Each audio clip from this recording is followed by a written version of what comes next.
হুস হুস, যা যা যা, হুস হুস, সব খাবার খেয়ে নিল, সব ফল খেয়ে নিল, যা যা হুস।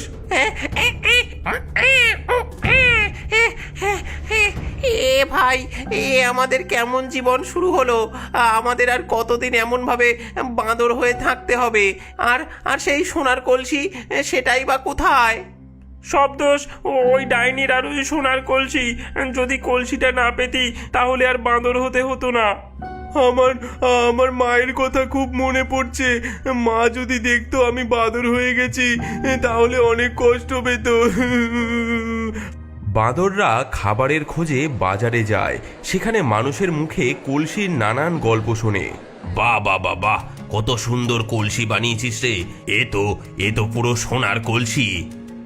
কিন্তু তাদের আসল কলসির খোঁজ তারা পায় না। একদিন ঘুরতে ঘুরতে বাঁদররা এসে পৌঁছায় মালতীর পেঁপে বাগানে। পেঁপে দেখে তাদের জিভে জল আসে। বাঁদররা পেঁপে বাগানে ঢুকে পেঁপে খেতে শুরু করে। দূরে মালতীর বাড়ি দেখা যায়, যা এখন অনেক সুন্দর ও বড় হয়ে উঠেছে।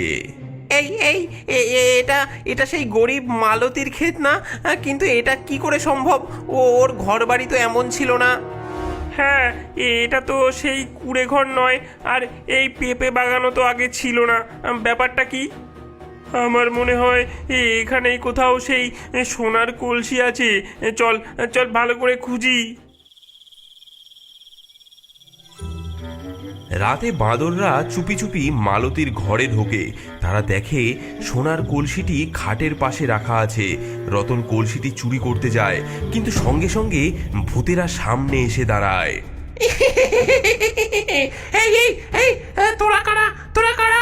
এই কেন এখানে এসেছিস? হ্যাঁ, আর কেনই বা এই সোনার কলসির দিকে হাত বাড়াচ্ছিস? হ্যাঁ, আমরা আমরা কলসি? তোরাই কি সেই ডাইনির লোক? আবার কলসি নিতে এসেছিস? দাঁড়া, তোদের দেখাচ্ছি মজা। না না না, আমরা। আর তোরা কথা বলতে পারছিস না কেন?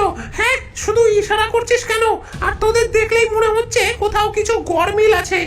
ভূতেরা ভালো করে বাঁদরের দিকে তাকিয়ে থাকে। তাদের মনে সন্দেহ জাগে। ঠিক সেই মুহূর্তে ডাইনি সেখানে এসে হাজির হয়। বিশ্বাসঘাতক ভূত, তোরা আমার হয়ে কাজ না করে এই সামান্য মানুষের গোলামি করছিস।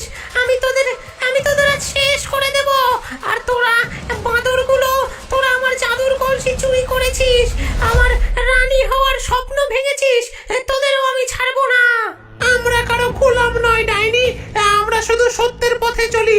এই মেয়েটি ভালো, সৎ, তুই নিষ্ঠুর, লোভী। আমরা তোর কলসি আর ফিরিয়ে দেব না। হ্যাঁ,